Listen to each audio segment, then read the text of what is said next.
Let me give you a thought experiment here, without asking you to address the Palestine-Israel problem.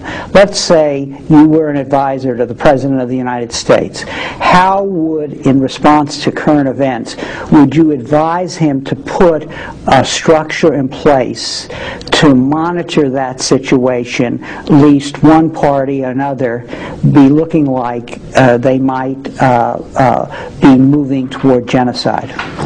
Well, I don't think that in any of the cases a shortage of information is the problem. And I actually think in the Palestine-Israeli situation, there's an abundance of information. And what we don't need is some kind of early warning mechanism there. What we need is a willingness to actually put something on the line in service of helping the situation.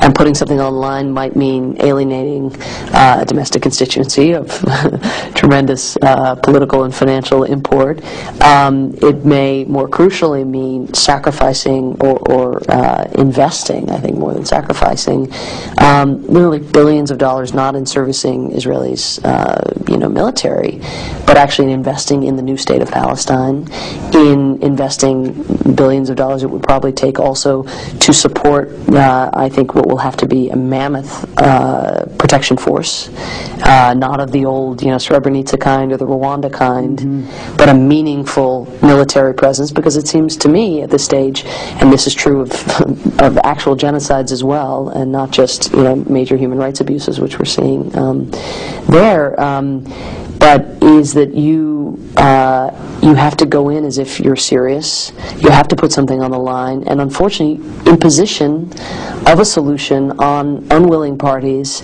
is dreadful. I mean, it's a terrible thing to do. It's fundamentally undemocratic.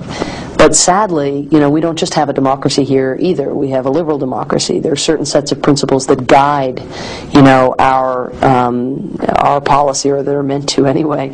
And there, it's essential that some set of principles becomes the benchmark, rather than a deference to people who are fundamentally politically destined to destroy the lives of their own people. And by that I mean what Tom Friedman has called Sharafat. I do think in that sense there's that both political leaders have been dreadfully irresponsible, and unfortunately it does require external intervention, which, very much like the Rwanda scenario, that thought experiment, if we had intervened early, any intervention is going to come under fierce criticism.